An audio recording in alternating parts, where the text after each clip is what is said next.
Well, welcome everyone to this evening's History Revealed program. I'm Peter Ratcliffe from the Eastside Freedom Library, co-hosting tonight's event with Robin Priestley from the Ramsey County Historical Society. This is an exciting series and an exciting evening. We have been sharing, can you hear me okay? Someone has chatted, he can't hear me. No. We have been doing this work for almost 3 years now, of curating at least one monthly event around the theme of History Revealed. We're doing some new things this year. The Ramsey County Libraries, particularly the Roseville Library, is also now a partner in this project. We've also picked a theme for the year, and the theme is Making Minnesota, Natives, Immigrants, and Migrants.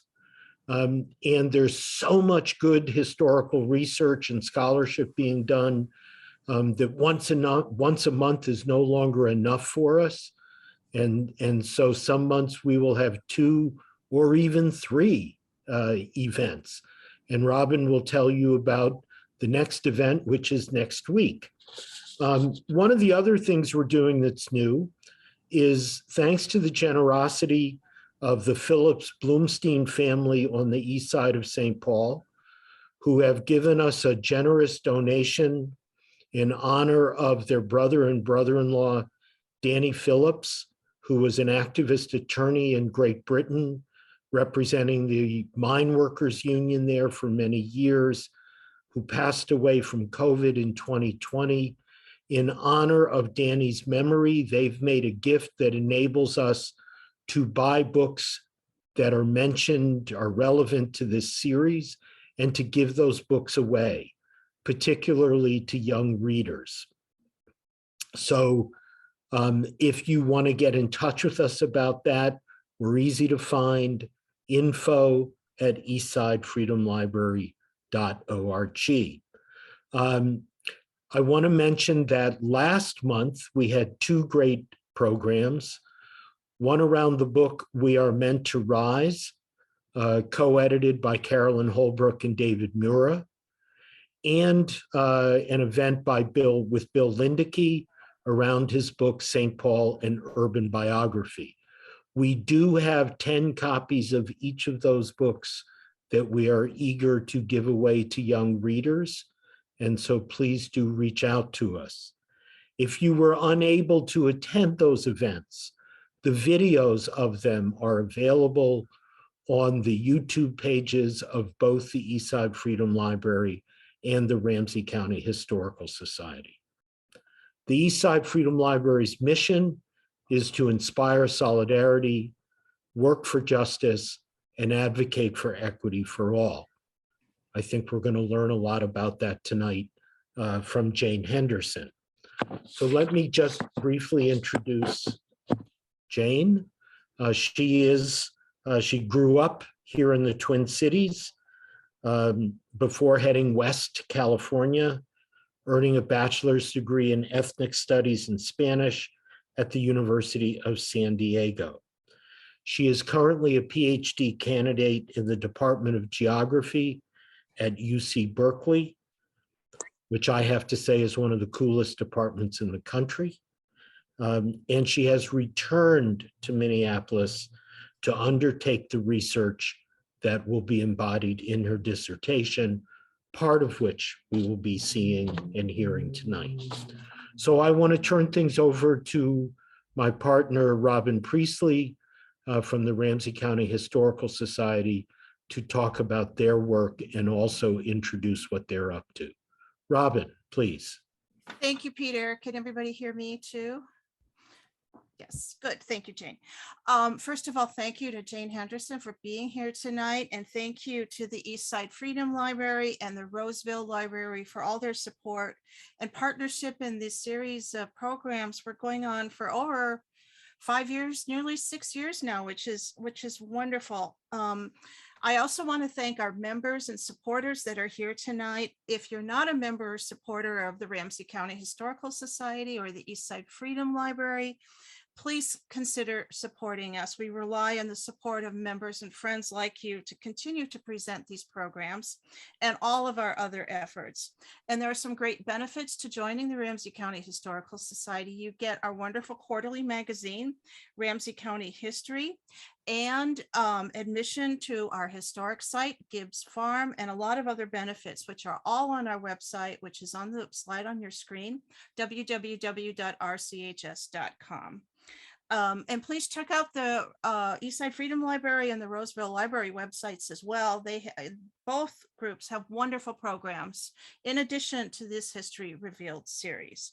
So as Peter mentioned, next week, we have a great program on Scotty Primus Davis, A Story Forgotten to Time, with Mary Kay Boyd, Chester C. Owens Jr., Granville T. O'Neill, and Steve Trimble, who recently wrote an article about Scotty Primus Davis in the upcoming issue of Ramsey County History magazine. Scotty Davis was a teacher who grew up in St. Paul, and she was the first African-American woman to graduate from the University of Minnesota. She became an English teacher. She got a master's degree from Harvard, and she has educated some absolutely wonderful and influential people in her time. So that will be again next Thursday on Zoom. You can see our website or the Eastside Freedom Library for links to sign up. And then we've got more programs coming up, like Peter mentioned, throughout the rest of the year. So those will again be on our website. And right now we're still going through Zoom, at least through the spring, and when we can go back, we'll figure out how to do that. So as a reminder tonight, please keep your microphones and personal cameras turned off during the formal presentation. And you can put your questions and comments in the chat, and we'll read those out loud for Jane to answer later. The program is being recorded, and it will be up on our Eastside Freedom Library and Ramsey County Historical Society YouTube channels in a couple days after the program. We would like to acknowledge the sacred Dakota land, Minnesota Makoche.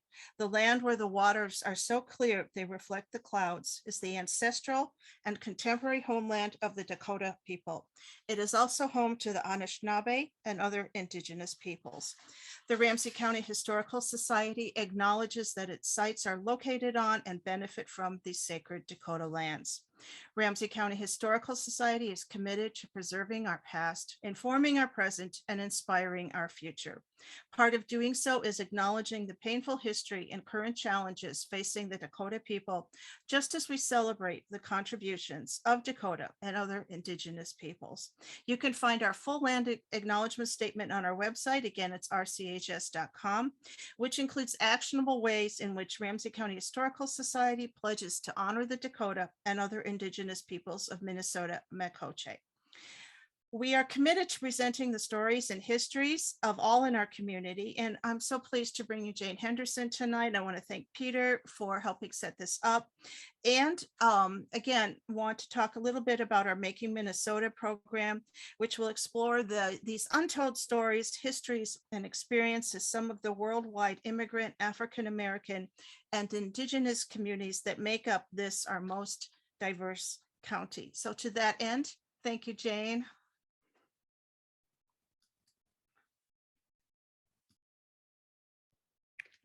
Wonderful. Thank you, Robin. Thanks, Peter, for organizing this and getting it all together. And I'll just get started. So today, I'm going to be presenting on a piece of my dissertation research, which is largely archival, meaning that I look through historical documents of Minnesota's history and try to understand and theorize from those documents. So I will get my slides going.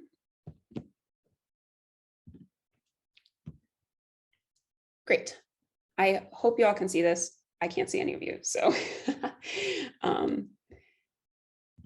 I'm going to take that as a yes. Great. Well, I can't see the chat. Thank you. Great. So today I'm going to be presenting on the piece of my dissertation research, which broadly examines a Black sense of place in relation to settler colonialism throughout the history of Minnesota. My presentation today, Settler Colonialism, Seen Through the Life of Harriet Scott, focuses on the westward expansion of the United States and the customs and racial thinking that it brought throughout the 19th century. I ground this in the seldom told story of Harriet Scott. And actually, because I don't know everybody in the audience, I have a lot of friends and family, so thank you guys all for supporting. I'm wondering if you could put in the chat where you're coming from, so I can get like just a general sense of mostly how many Minnesotans are in the room and who might be familiar with some of the places that I'm talking about. Okay, so we have a lot of St. Paul, White Bear Lake, Minneapolis, Houston, Minneapolis, St. Paul. Amazing. Phillips community in Minneapolis, Berkeley. Shout out to all my Berkeley friends.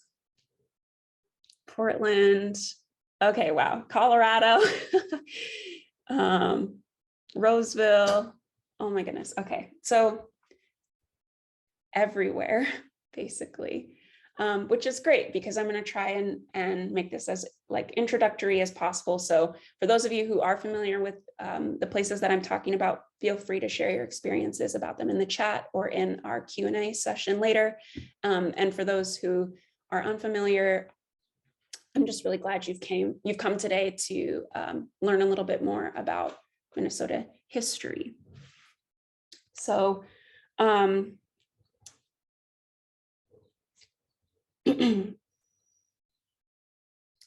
see. Peter, you'll be fielding questions at the end, right? Or Bailey, someone will. Yes, okay. Yeah, and tracking them on Facebook as well. Okay, yep. Awesome, thank you. So this will be the first time that I'm sharing this research with such a large audience. So I want to thank each of you also for taking the time to come and discuss some of this hidden parts of Minnesota's history with me. In the background of this presentation is, of course, one of the most controversial and famous Supreme Court cases in US history, the 1857 Dred Scott versus Sanford decision. In his majority reflection, Justice Taney declared that African Americans were not citizens and therefore did not have the right to sue for their freedom.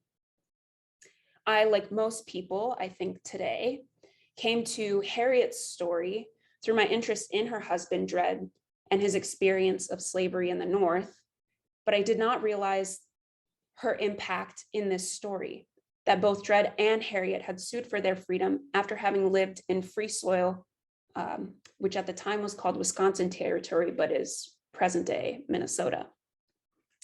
Some historians have even speculated that it was Harriet whose impetus and drive to protect her children from being sold downriver encouraged Dred to bring the suit against their then owners, Irene Sanford and her brother John.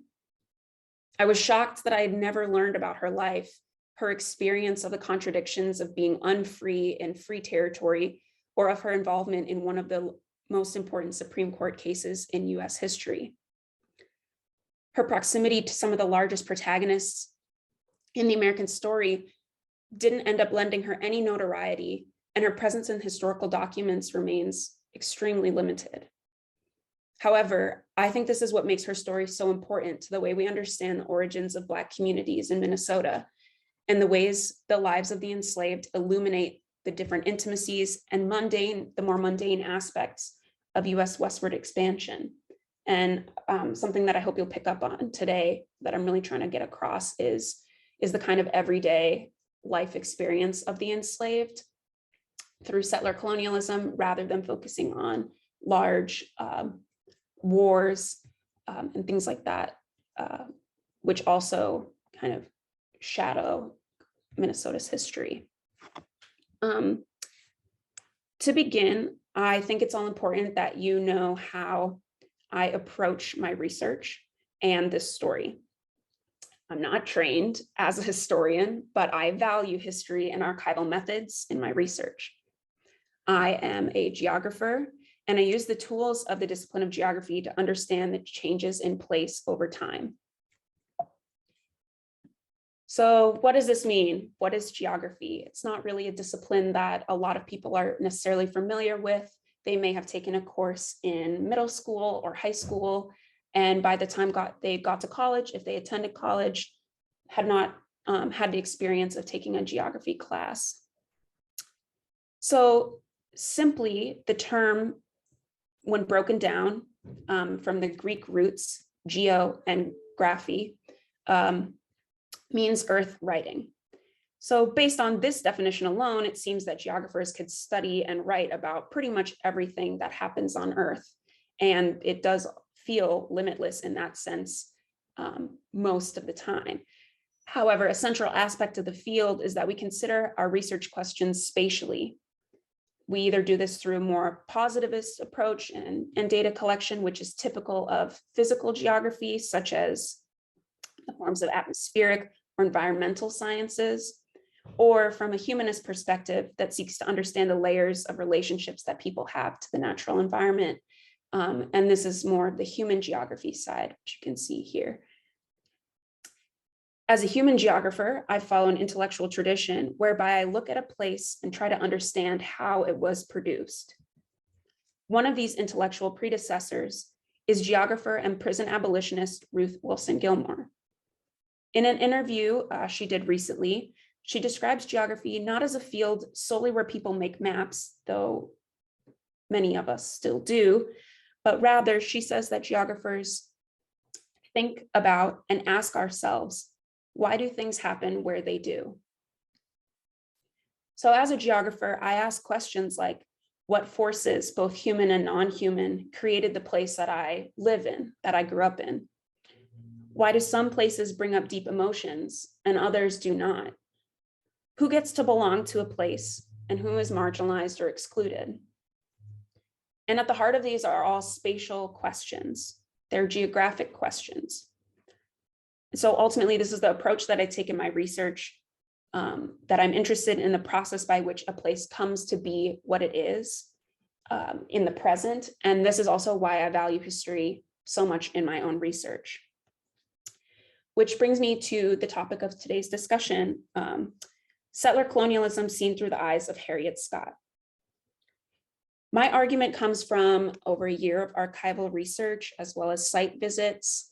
And for this presentation specifically, site visits to historic Fort Snelling, which is where Dred and Harriet Scott lived while they were in Minnesota, or the land that became Minnesota. The main point that I hope to get across to you today is,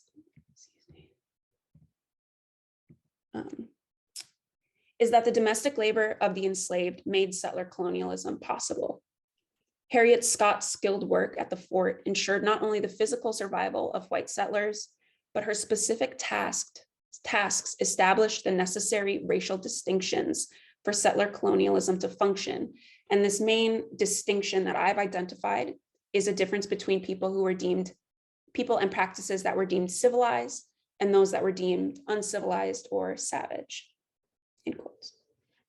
This distinction justified the elimination of native title to homelands, ignored Dakota sovereignty and lifeways, and turned land into property to be bought and sold by settlers and their descendants. So the story for Harriet in Minnesota really does begin at Fort Snelling, which was the first white settlement in what is now the state of Minnesota. It was erected between 1819 and 1820 on a cliffside at Bedote, which is the convergence point of two rivers, the Mississippi and Minnesota, which at the time was called by the French fur traders and Americans' St. Peter's River. It was and remains a sacred site to the Dakota people, whose extensive knowledge of the rivers and bodies of water in Minnesota, as well as the flora and fauna and other more than human life, allowed them to live and thrive for centuries before the arrival of Europeans and US settlers. The fort remains a contested site, and it's a place of layered histories of violence, which for the purpose of today, I don't get into too much, but I'm happy to talk more about Fort Snelling in the Q&A. But it's important, particularly to understand the history of settler colonialism in Minnesota.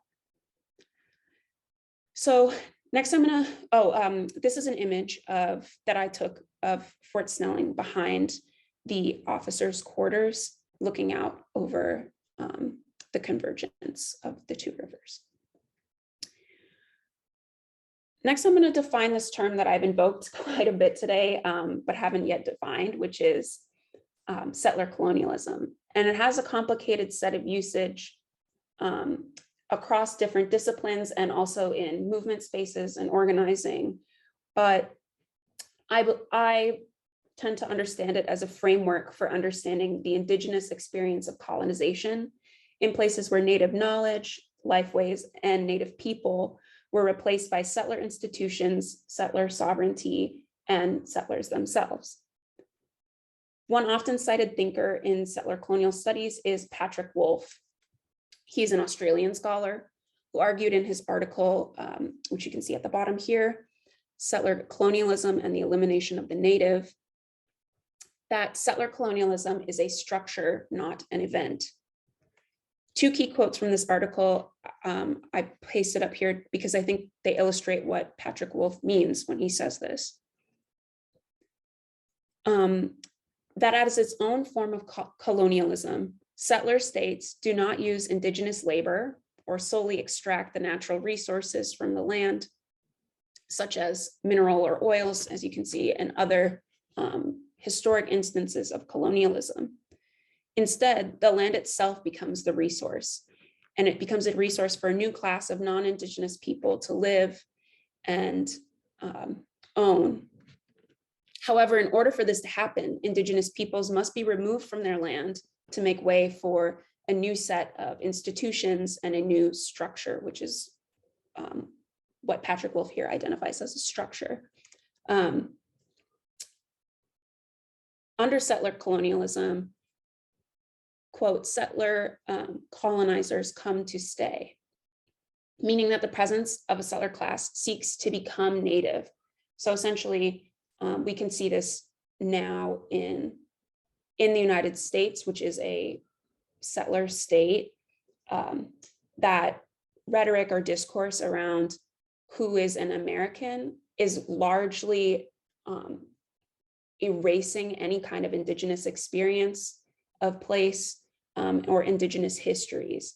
And it's assumed that Native people no longer exist or are alive and surviving into the present, but that they are perpetually in the past, and that the settler state is the current kind of identity of what it means to be like an American citizen. And essentially, settler colonialism destroys Native lifeways in order to replace them with settler institutions. Another framing of Patrick Wolfe's work that argues about settler colonialism as a structure is that of Indigenous studies scholar Kanui, who breaks down what structure and event means here. And so I'll just read this direct quote. Understanding settler colonialism as a structure exposes the fact that colonialism cannot be relegated to the past, even though the past present should be historicized. The notion that colonialism is something that ends with the dissolving of the British colonies when the original 13 became the early US states has its counterpart narrative in the myth that Indigenous peoples ended when colonialism did. If any of this is confusing, I'm happy to come back to it and work through it together in the Q&A and discussion. So I hope you can just still follow along with me as I get more into some of the history. So how does this play out in the story of Minnesota? Well, historians of the Old Northwest territories, which make up the Midwest, the Great Lakes region, the upper Midwest, have determined that the primary distinction among people in this region and at this time period between the 1700s and the early 1900s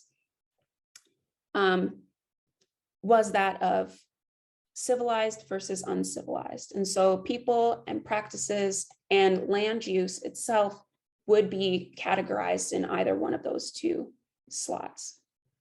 This division deemed indigenous ways of being, such as free movement, indigenous styles of dress, and reciprocal relationships to the environment as uncivilized, while sedentarism through agriculture, colonial styles of dress, and cleanliness were considered civilized.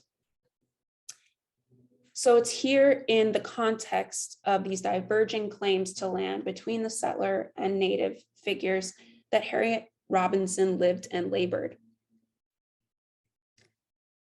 Harriet Robinson, later Scott, was enslaved at Fort Snelling in the Old Northwest Territory between 1835 and 1840. She was brought there by Lawrence Tolliver, an Indian agent appointed by Secretary of War John C. Calhoun, who, if you're from Minnesota, you'll know is the namesake of what we now call Lake Bedamacoska, was named after John C. Calhoun originally when it was called Lake Calhoun. And he was appointed in 1819 to negotiate treaties with the Dakota for the purchase and distribution of payments for their homelands. These are called annuity payments. Tolliver set up the St. Peter's Agency at Fort Snelling and used nearby buildings and land to broker these treaty negotiations. He regularly debated throughout his papers and notes, which I've read, over the best practices to engage the Dakota and the Ojibwe in terms of how to get them to practice agriculture, how to get them to give up their land and engage them in the fur trade. So he also debated and regularly had disagreements with founding figures in Minnesota's history, such as Henry Sibley and other employees of the American Fur Trade Company, which at the time was the most powerful business in the United States, which is about between 1830 and 1850. There were never more than a dozen enslaved people at Fort Snelling at a time in the early 19th century. Additionally, it seemed that these frontier geographies offered multiple freedoms that were unavailable to those enslaved in the plantation South. Speculations of the historic record seem to indicate that there's some sort of flexibility and a varying degree of freedom at Fort Snelling and elsewhere in the Northwest Territory.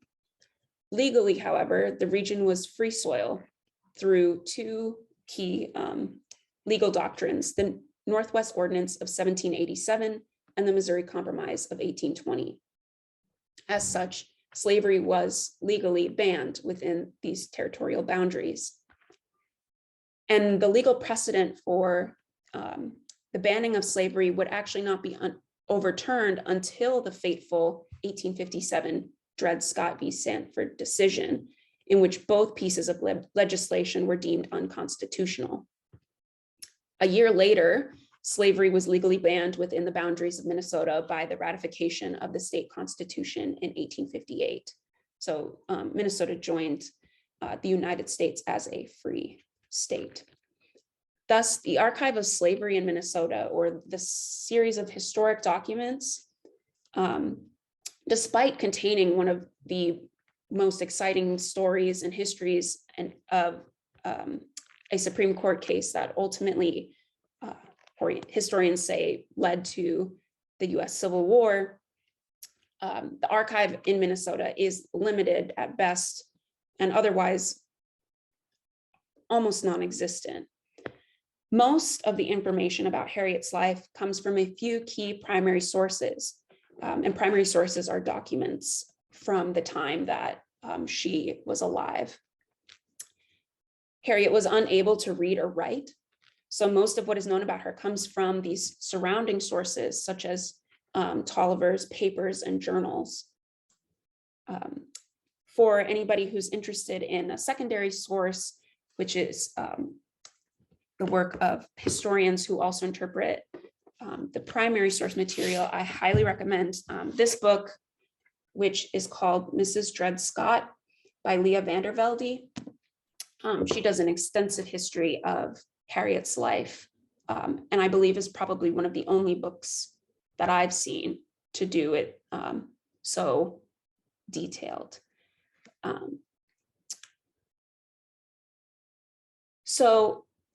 Here we can see one of these documents in the Lawrence Tolliver collection. And if in the chat, some people would like to tell me, like, what do you maybe see? If you can see this document.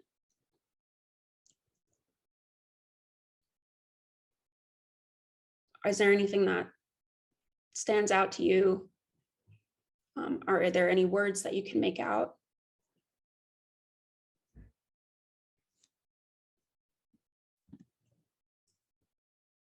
Names, first names, and you can read the names on the right side. Yeah. And yep, the Franklin Society on the left side. Okay, great. So I think we all are kind of maybe seeing similar things here. This is one of the only primary documents that attests to Harriet's life in Fort Snelling, which is, interestingly enough, scribbled almost haphazardly on the back of a different invitation that Lawrence Tolliver received to become a member of the Franklin Society. On the back of this sheet of paper, he lists 21 of his slaves. And it's unclear if he had them all at the same time, but likely he had about 5 or 6 enslaved people, owned 5 or 6 enslaved people at a time, and has listed them sort of hidden on the backside of this paper, which, in comparison to the archive of slavery in the plantation South, where slavery was widely practiced and accepted, nor was it illegal, you'll have like lots and lots of records. But here in the North, there's a silencing of the work and the lives of the enslaved. And if you can see, I tried to zoom in, which I'll do next, but this is a zoomed in of the second image, where you can see Harriet's name listed about second from the bottom. And this is one of the only documents that she is, only documents in the archive where she appears.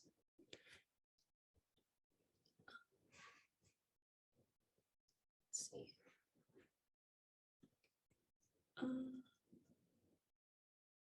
So what these archival silences and absences might seem is that it might indicate to historians that slavery played an insignificant role in westward expansion and the development of the frontier, its incorporation of the westward land into the United States.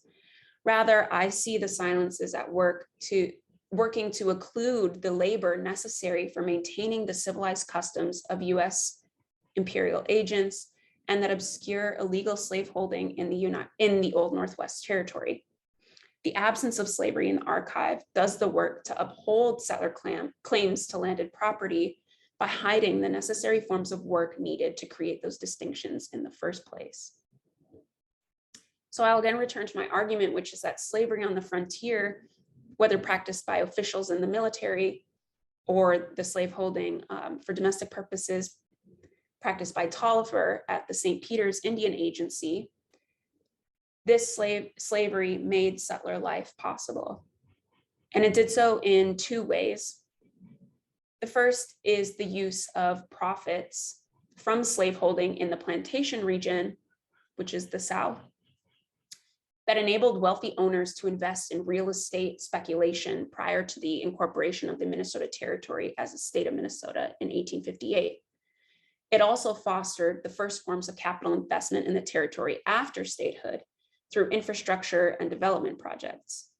And for more information on that, I highly recommend this book, Slavery's Reach, by Christopher Lehman, which goes into the economics, the financial and profits of slave owners in the South and their impact in development of the state of Minnesota. And I think the East Side, especially where the East Side Freedom Library is, Peter can probably share some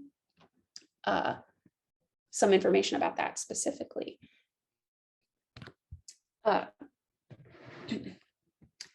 This movement of capital from the plantation South to the Northwestern frontier throughout the 19th century, while it was key to infrastructure and property relations, is a bit outside of what I'm going to do for the rest of the talk. What I want to focus on is what I've identified as the second way that slavery made settler life possible, which was through the domestic, mundane, and intimate labor of the enslaved, such as Harriet and her husband, Dred Scott. Harriet's primary responsibilities on the frontier, cooking, tending to the fire, and cleaning laundry, ensured the collective survival of the Tolliver family and others at Fort Snelling Post. Harriet performed this intimate labor of reproducing the Tolliver household under extremely harsh conditions, especially in the winter months. And here you can see an image of Fort Snelling from the archive. And this can kind of give you a picture of what the land looked like at that moment, even though this is not dated. As I said before, she first arrived at the St. Peter's Indian Agency at the fort in the spring of 1835. Tolliver was appointed to the post and moved from Pennsylvania, which is also a free soil state, but he still had slaves there, as it was a well-practiced custom to bring slaves to the frontier. Military officials with frontier posts were even given cash allowances for personal servants, most of whom were enslaved. The primary purpose of the slave was to make the master's living circumstances more habitable. As such, Harriet was tasked with meeting Tolliver's immediate survival needs. Some of these needs were collective, such as maintaining a fire for warmth throughout the agency house in sub-freezing weather, and cooking meticulously rationed meals to stretch the limited food supply between steamboat shipments up the Mississippi. Other tasks, namely washing clothing, were essential to maintaining the racial distinctions of settler colonialism. Racial formation on the frontier, as I kind of mentioned before, heavily relied on cultural markers of difference between white settlers and the quote unquote savage Indian. Clothing ended up being the primary mode of making this distinction visible. Maintaining a well-cleaned appearance along with regular grooming proved that one was civilized. And this distinction between civilized and uncivilized on the frontier enabled agents of the United States to make claims to land as rightful owners of property by removing indigenous land title because they were not properly civilized and therefore not properly using the land. However, the reason US officials were even able to wear clean clothing, a fundamental element of civilized society, was a function of slave labor at Fort Snelling. Harriet worked as a laundress throughout her life, even during her time away from the frontier post at Fort Snelling. The work of laundering clothes was one of the only ways for emancipated Black women in the North, as well as the South, to earn a wage. In the growing urban center of St. Louis, Missouri, where Harriet ended up living the majority of her life and where she brought the suit for freedom, laundry had been an essential form of work. It crossed the lines between the intimate and the industrial, such that Black washerwomen in Atlanta in the late 1800s joined labor movements and led successful strikes for better working conditions post-emancipation. Despite the limited attention their organizing has received by historians, Their labor is so central in African-American history across the North, as well as the plantation South, that Dr. Carter G. Woodson, the founder of Negro History Week, which we now recognize as Black History Month for the entire month of February, called the Black washerwoman, quote, a vanishing figure whose name everyone should mention with veneration.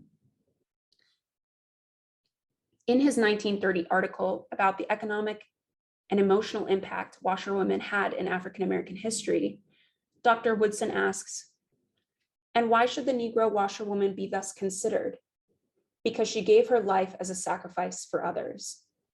Whether as a slave or a free woman of color of the antebellum period, or as a worker in the ranks of an emancipated people, her life without exception was one of unrelenting toil for those whom she loved. In the history of no people has her example been paralleled. In no other figure in the Negro group can be found a type measuring up to the level of this philanthropic spirit in unselfish service.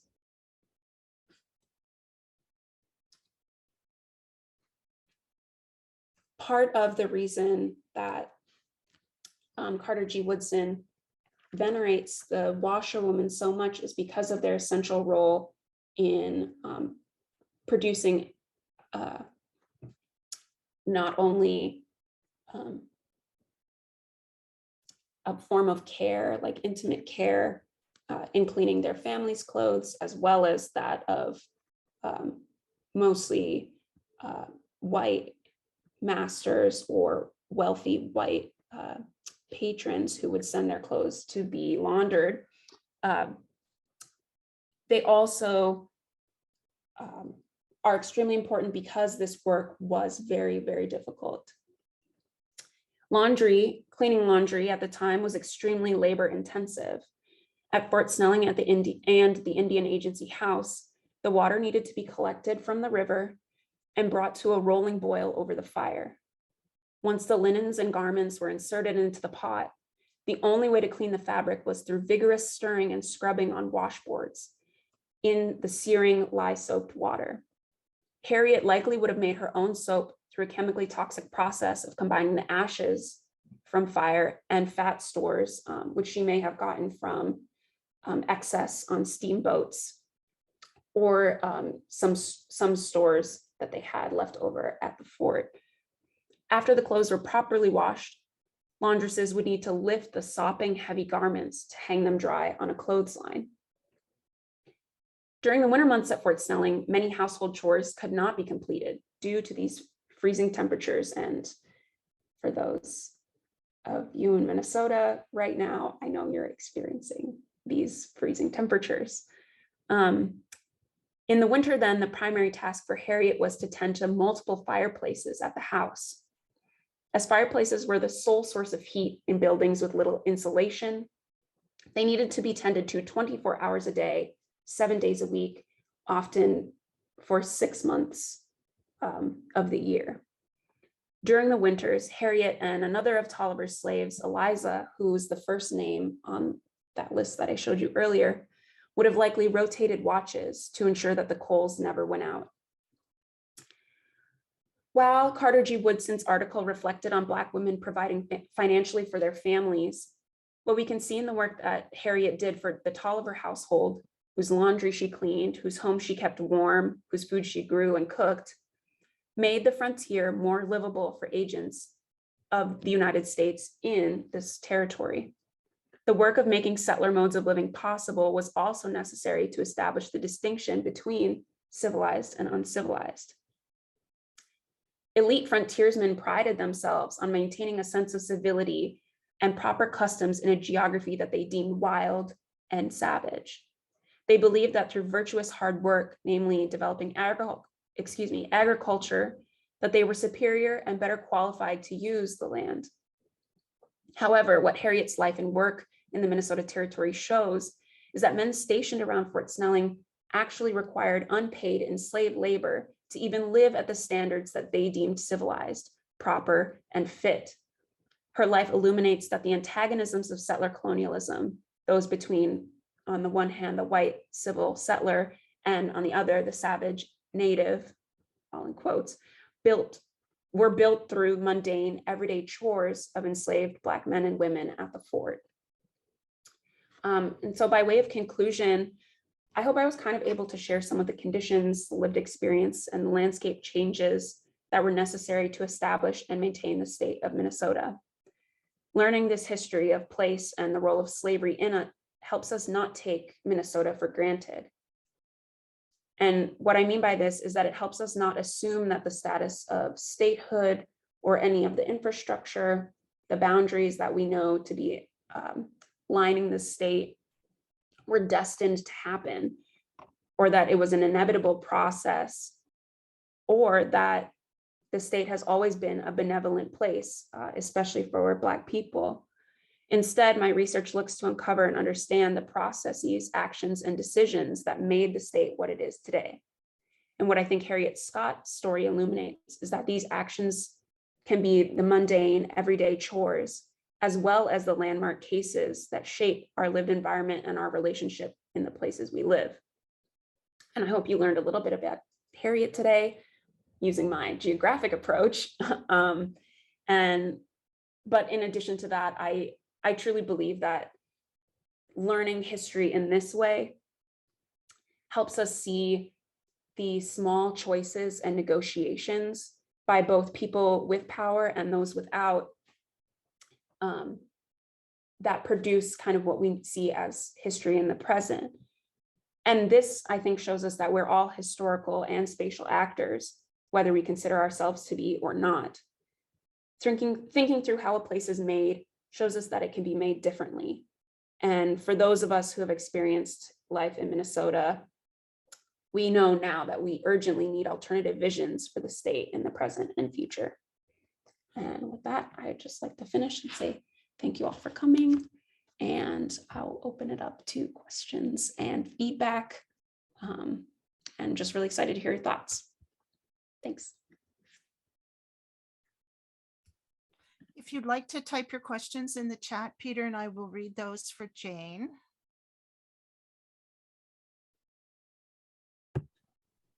Likewise, if you're watching on Facebook, feel free to type your questions into the comment function on Facebook.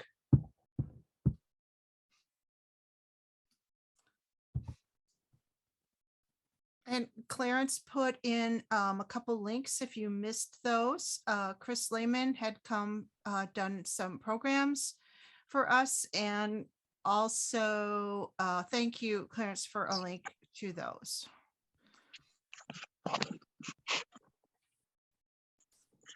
Lots of great compliments. Anybody have questions?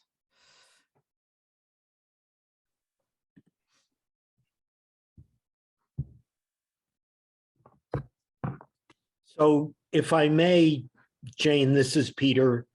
I want to, though you've focused on the micro, I want to ask a really big question that your presentation suggests to me.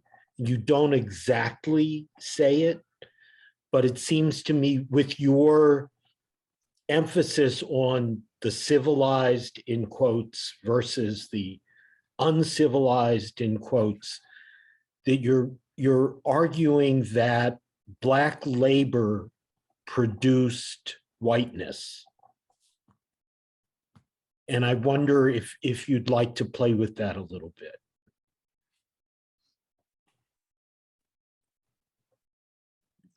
Yes, I certainly can, Peter. That was a great question. And to make sure that I heard it correctly, you're just kind of wanting me to expand a bit on this idea that Black labor creates whiteness. Mm-hmm.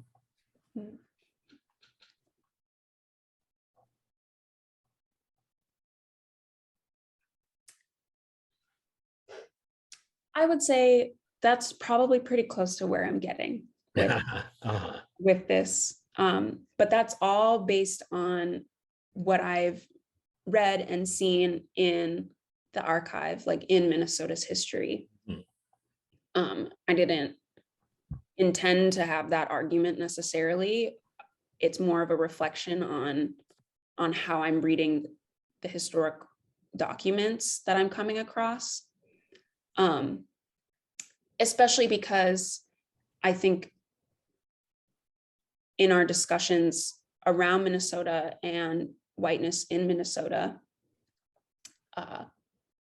there is a kind of like taken for grantedness that Minnesota just is white and has always been white, and the kind of implication that it will be white forevermore. And I take this approach to history, even though it is, like you said, very micro level, to try to understand, if that is the case, understand how it came to be that way. And to me, it really is just also about identifying a lot of the contradictions in Minnesota's history, which is, I think, what slavery in the state really, really illuminates. But beyond the main contradiction of like freedom, like being unfree and free territory, but this other contradiction that like white settlers use land better because they know how to turn it into property and sell it and make money off of it. Unlike the Dakota at the time, who had totally different relationships to the land and continue to have different relationships to the land than the ones that we do. And but this big contradiction that like the only way that they were actually able to identify this distinction was because they had other people doing the work for them. And laundry was just one of the examples of this. There's other examples in farming. There's instances where Lawrence Tolliver is trying to get a farming community set up over by what's now like Harriet, the chain of lakes. And he's really frustrated because the Dakota people don't want to farm. They don't want to use the plow. And one of the chiefs, Chief Cloudman, comes back and says to Lawrence Tolliver, like, all of the people who we interact with, who are like the elite settlers, like Henry Sibley, none of them are actually farming their own land. They all have slaves or servants to do it for them. So we're not going to do that. We would expect that somebody else would cultivate our land for us based on the example that you've set. So it just like, yeah, marks this really kind of sharp contradiction in that history. Yeah, I mean, I find that you're providing an insight into the production of whiteness that I hadn't fully thought through before. And I really appreciate that. And it's a lot, you're giving us a lot to think about. Robin, do you want to read a question out of the chat? Yes, we're getting some wonderful questions. Great. Em had a question for you, Jane. Is the study of enslaved people in territories that eventually became the US a large area of academic study? And perhaps that was non-slave states you're referring here?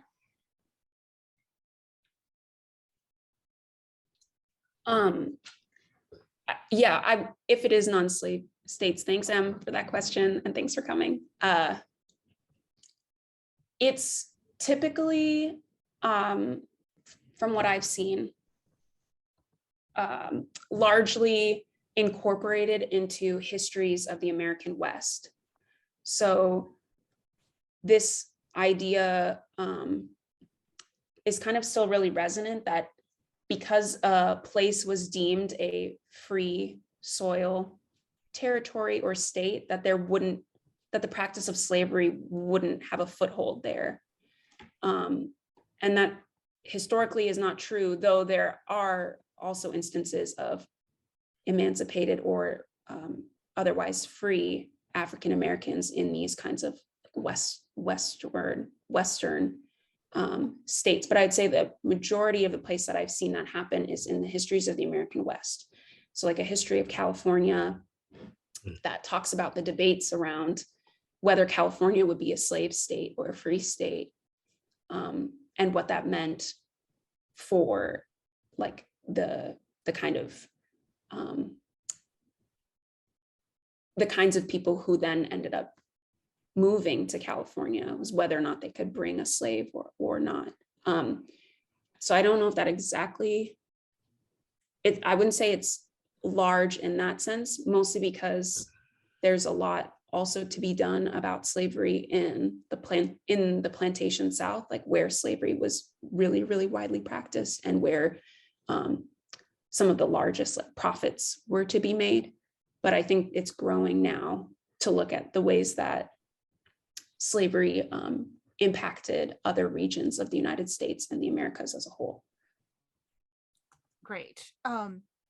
Let's see, Carol had a question. Were there Indigenous people who were also laborers, free or held as involuntary laborers? I'm assuming that would be at Fort Snelling. Yes and no.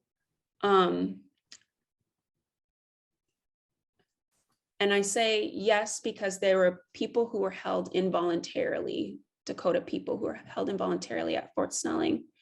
Fort Snelling was used as a concentration camp site during the US-Dakota War for Dakota women and children.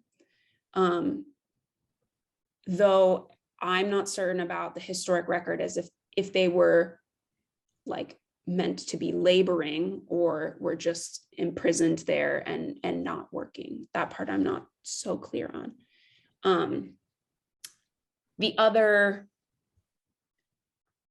I'll have to look into that a little bit more. I'm unclear about some of the statuses of like Dakota people, but I do know that Maddie Harper is a historian at the Minnesota Historical Society, also did her degree at Berkeley, has a wonderful dissertation that's publicly available about the relationships between mixed race, Dakota people, the history of both Indigenous slavery and like Indigenous slavery as in the ways in which different nations enslaved other nations, and the slaveholding practices of certain tribes, in addition to how that relates to free Black fur traders at the time. I have to, let me see what it's right here, I have it. Yeah, Maddie Harper, French Africans in Ojibwe country, and her dissertation is available online. Wonderful. We'll try to get a link to that. If Clarence, if you can, you're so good at doing this. He's good at it. Yeah. He's so good at it. So related to that, there was a question about, oh yes, here it is. What were some other roles that enslaved people played at the fort? Was that part of your research, Jane? Do you have some, I mean, I know there were probably quite a few different things.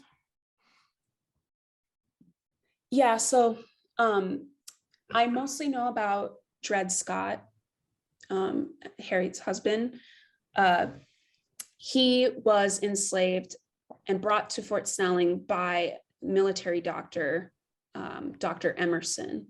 So a lot of his work was actually supporting the doctor, and there seems to be some historic evidence that he administered vaccines. Dred Scott did, administered vaccines, as well as helped with, at the time, certain medical procedures like bloodletting and leeching. So he also, I mean, just for all intents and purposes, the enslaved also did labor to help settlers survive through the medical side as well. Since his owner was the fort doctor. And I recently learned that while Harriet and Dred Scott, when they lived in St. Louis, when there was a cholera outbreak, because Dred had previous medical training, he was kind of hired out by the Emersons who owned him at the time to the medical doctors to administer vaccines and to tend to the sick during this outbreak. So that's one example. There are others. I know doing some of the agricultural work, gardening, to supplement the rations that the US military gave to the officers is one thing. And then also oftentimes running different errands between some of the individual settlement sites was also a task that the enslaved would do. Do you have any information, Jane, on Harriet and Dred's life together, like how they met, if they had children here when they were here, or anything else you want to share about their lives? Yes, I can certainly do that. And thanks for bringing that question up. I didn't really have the space to totally get into it here, but Dred and Harriet Scott met while they were at Fort Snelling. Harriet arrived in 1835. I believe Dred Scott arrived in 1836 with the doctor who I mentioned. And they were married by Lawrence Tolliver, Harriet's owner, who, and this is part of the legal case, is it's unclear if then her status was tied to Dred's as an enslaved person, or if by marrying her, Lawrence Tolliver was giving, or by performing the marriage ceremony, Lawrence Tolliver was ostensibly emancipating Harriet. So that's a little fuzzy in the historic record. But yes, and then they ended up having 2 children, though none, I believe their first child was born on a steamboat leaving Fort Snelling to St. Louis. And their second child was born in St. Louis, I believe. And what's really interesting about Harriet as a mother is this is one of the reasons that some historians think it was maybe Harriet's idea to sue for freedom, because while you were in a freedom suit, you could not be sold. Your status couldn't change. And it was typical that once young enslaved women reached about the age of 8, they were available to be sold to pay master's debts or things like that, which would have broken up the family that had been together up until this point. So it's at their first daughter's 8th birthday that year that they first file for their freedom. They never tried before then. So yeah, some people have said that is determined that Harriet was kind of really the one, in order to try to keep her family together and not let them be separated, was why she encouraged Dred to go forward with the lawsuit. Of course, this is all speculation because we don't have her words, but it's interesting to think that could be a possibility. We have some questions. I'm trying to relate these questions, which are fantastic questions, talking about your methodology. Jane, first question was about, see if I can clump these a little bit. How did you work through studying your own home area with the challenges of the intimacy and the understanding that you have here? And then if you wanted to talk a little bit about while you were doing that, how it felt, and then working with such, what you said was a limited archive, what kind of maybe personal, I mean, share what you feel comfortable sharing, but personal emotions or thoughts or new ideas popped up for you?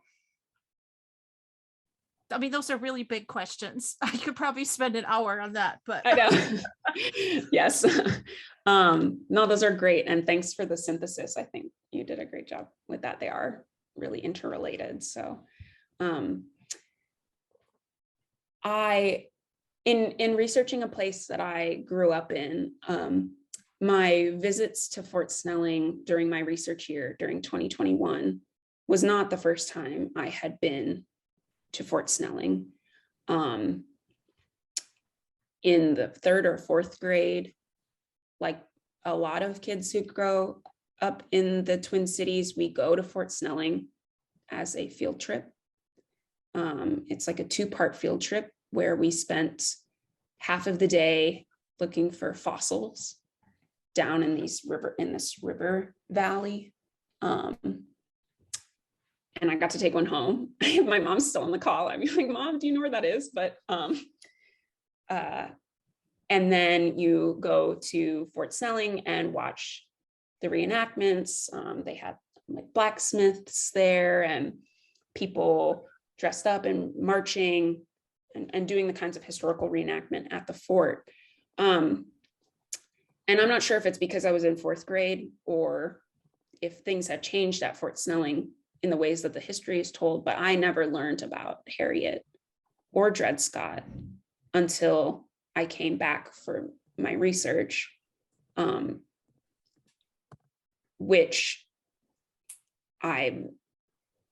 is quite shocking given that they are probably the most famous people to come through the fort in terms of the broader American history. So going back there this time was definitely about reflecting on what I remember learning or the experiences I remembered having as a child and the present day and the knowledge that I have about these kinds of layered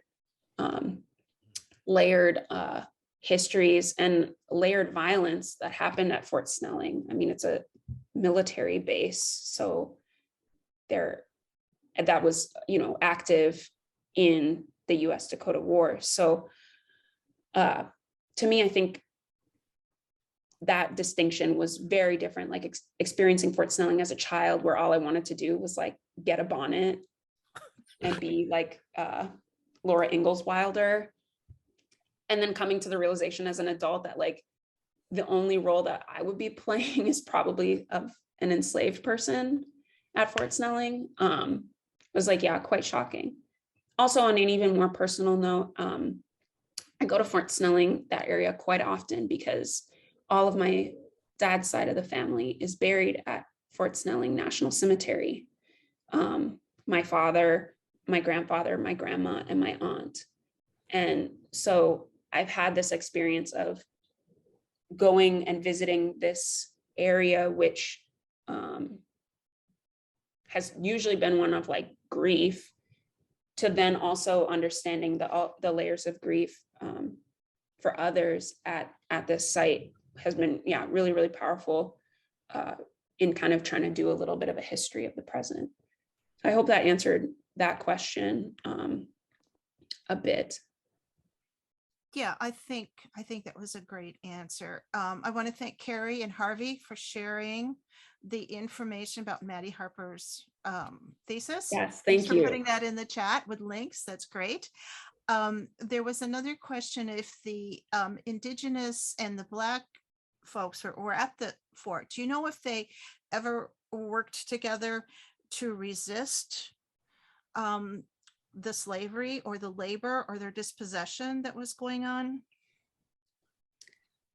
Yeah, this is something that I've been trying to find moments of in Minnesota's history. And there have been some instances, though again, not really well documented because of some of the limitations of our archival research, but where, for example, free Black workers, laborers, like around this time period, around when Minnesota becomes a state and the US Dakota War, are fighting on behalf of the Dakota people. There's also instances of African Americans not doing that. So it's a very complicated history. I think I've seen these forms of like solidarities more clearly in the more recent past, such as the relationship between the American Indian movement and a lot of Black organizing on the north side of Minneapolis in the late 60s, which I also have as a shameless plug, a chapter of my dissertation on. But yeah, that's a place that I need to do a little bit more research. I think of one book off the top of my head right now, which I'll find and put in the chat, that I think addresses this, but yeah. And there was a question too about the impact of the river and the river boats, which were so essential to St. Paul, Fort Snelling, and Minneapolis, and of course the militarism at the fort. How did that impact? Did you do any research on how that might have impacted the daily life of the enslaved people here in Minnesota? And the questioner commented that Harriet's use of riverboat excess fat for soap was fascinating. So thank you for sharing that tidbit. That's really interesting. Yeah. So the whole kind of inspiration for how I've come to understand this history actually stems from the relationship between the people who lived at Fort Snelling and the river, because the river, Mississippi specifically, provided almost all of the goods, food, resources, such as like things like paper, ink for signing things like treaties, and to other things like grains, foodstuffs. All of that had to be shipped up a steamboat to Fort Snelling. So in the wintertime, when the river was frozen, you could not leave. So anybody who wanted to not spend the winter in Minnesota, or in what then was called the Wisconsin Territory, had to leave before the river froze. So winters were also very isolating because there was not many people, except for the enslaved people who had to stay should their master be spending the winter. So Lawrence Tolliver would often spend the winters, which meant that Harriet had to stay through the winter. So I think that was sort of related to the question about the steamboats, the river boats, related specifically to Harriet. So her whole kind of daily schedule changed the second the river changed. She couldn't do the kinds of, she had seasonal labor based on what kind of resources could come to the fort. And then related to the river more broadly, and Peter, you could probably talk about this too, but there's also histories of, the Mississippi River being instrumental in bringing fugitive slaves to free soil. And there's a handful of histories of steamboats and riverboats tugging rafts of enslaved people fleeing the South, and Missouri especially, to come up the river. And then also not being welcomed or met happily. They were often welcomed by mobs, and forced to for their own safety, actually go to Fort Snelling, which was the only place that could protect them from the kinds of like settler mobs on the southern part of the river. So the river certainly plays a large role in both the types of labor that the enslaved performed, the kinds of goods that were available in terms of like livability. So things like candles. I mean, you just wouldn't have light if you used all of your candles. So it had a huge impact in this early Minnesota history. And an even huger impact if you think about the history before settlement, as this convergence site for the Dakota people, and as a sacred site. Then that history is much longer than the history that I'm kind of talking about. That's true. Thank you for mentioning that, Jane. We appreciate that.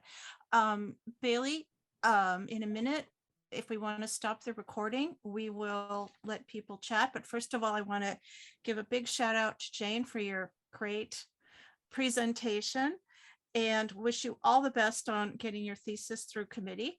And again, thank you to Peter and everybody at the East Side Freedom Library and the Roseville Library. And so Peter, if you want to have a few wrap-up words, we'll turn off the recording in just a minute, and then we can share things off the record. Yeah, this has just been great. It's so suggestive of bigger questions and ways of looking at history. I so appreciate it, Jane, and I appreciate that.